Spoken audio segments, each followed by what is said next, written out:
I gave birth to a one-night stands baby. I don't know where to go from here. He was a trucker who got snowed in. We met at a bar and hooked up. I didn't get his contact info. I was just bored, lonely, and temporarily insane from the pandemic. I was being reckless and stupid as shit and didn't use protection. I love my kid though, no regrets there. I'm glad I didn't get an STD. When I realized I was pregnant, I thought long and hard about it. I decided to keep him thanks to Catholic guilt. It's not strong enough to stop me having intimacy but strong enough to stop me getting an abortion. I love my kiddo and kept him because I wanted him. I make a decent living, so child support would help but we can get by without it.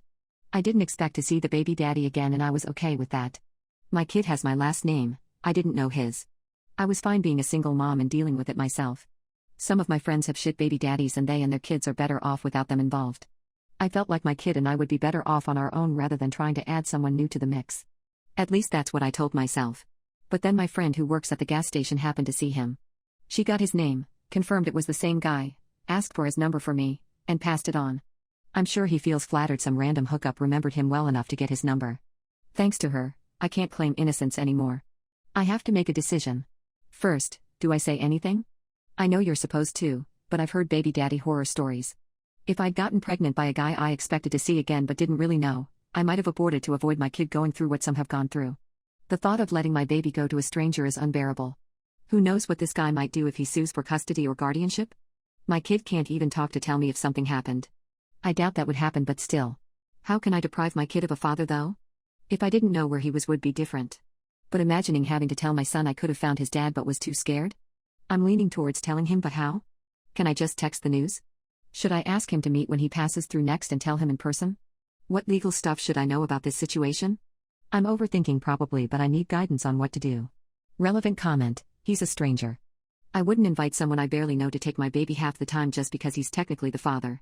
Update, 10/28. In my first post, I asked for advice on telling my baby daddy I had his kid. After a background check showing no criminal record, I decided to try and meet him and get a vibe check. Maybe hook up again to get to know him better. Anyway, that wasn't necessary. He texted that he was stopping by town. We met for breakfast, a good sign he wanted more than a hookup to get acquainted. We had typical first date small talk. Then he asked if I had kids. I said 1. He asked how old. I said 1.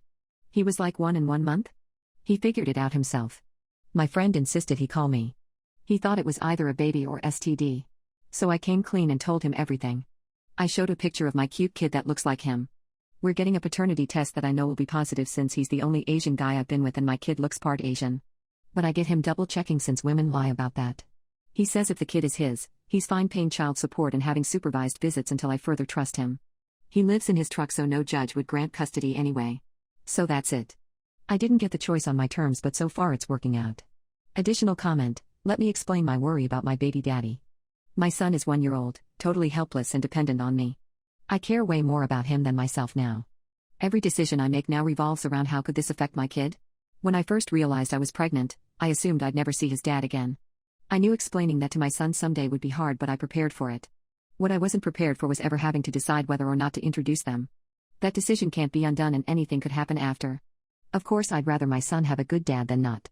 But it was impossible to predict the future impact. All I could think was if I tell this guy, he can take my son away from me. That thought is terrifying. My helpless, innocent baby being out of reach? Unbearable. Not that I assumed something bad would happen, I don't think all men are evil. It was the idea that once I tell the father, I open up risks I can't control that my son has to live with. You can judge me but my son's best interest is all that matters. And I did end up reaching out to the father. I wanted to get to know him first in case but when he figured it out himself, I came clean because my son deserves his dad in his life if possible. I don't feel I did anything wrong by being cautious. Hopefully that explains my worry about introducing them. You may still dislike me but that's my reasoning. Update number 2 to 11/11. Some asked for more updates. This one isn't that exciting but I'll post here until I don't feel like it anymore. The paternity test was positive, obviously, and Steve, the baby daddy, immediately flew over with a dozen roses when he found out. He confessed never stopping thinking about me. We didn't make another baby, sadly. Here's the real update, we've been texting and talking on the phone, getting to know each other and I sent every picture and detail about my son kiddo's life so far. Steve has been mellow about everything, not overly excited or upset since he figured it out a while ago. I'm mostly just nervous because I don't know what will happen but obviously will be thrilled if kiddo gets a good dad. I don't have any real worries, just general anxiety since becoming a mom made me paranoid. Steve isn't doing great financially and his family is struggling, so he asked if he can pay back child support later, which is fine. I don't need the money. If he gives anything, it should be because he loves kiddo, not because he has to. I also told him he can walk away now if he doesn't genuinely want to meet kiddo, because I won't introduce my son to a father who sees him as a burden. He assured me he wants to meet him and be there, which is good. That's the update for now. I'll post again after Steve meets kiddo. I got carried away arguing last time, so I'll stop replying to idiots accusing me of crap I didn't do. Update, 11/24. We have a visiting date set. He'll leave Saturday. We have some activities planned depending on weather. Steve will try to stop briefly when passing through, but wants more time the first visit to get to know kiddo. So yeah, pretty exciting. I'm kinda nervous for no real reason. I'll post how it goes. In other news, it's been snowing and it's been so cute seeing kiddo experience it for the first time and waddle through it in his little booties. He also apparently loves sweet potatoes. Update, 12/19. When Steve first saw kiddo in person, he broke out in the biggest, brightest smile. So heartwarming and reassuring. Kiddo took to him instantly, though he doesn't seem to fully grasp Steve's his actual dad yet. But that melted worry Steve wasn't interested and just felt obligated. Steve brought 7 stuffed animals from different states, promising to someday collect one from every state. Kiddo loves the California octopus best. Next visit, Steve will bring keychains since kiddo kept grabbing his keys. We met Steve's relatives over FaceTime, super warm, chill people. I'm so glad kiddo will have good extended family while I keep my family at arm's length right now. The child support situation seems handled for now. Steve gave me $200 cash and will give more when he can. I asked about legal paternity, but he trusts us to handle between ourselves. He can't visit by Christmas but will come before New Year's for a small celebration since kiddo doesn't understand actual Christmas yet anyway. Okay, Steve and I did hook up again but used protection this time.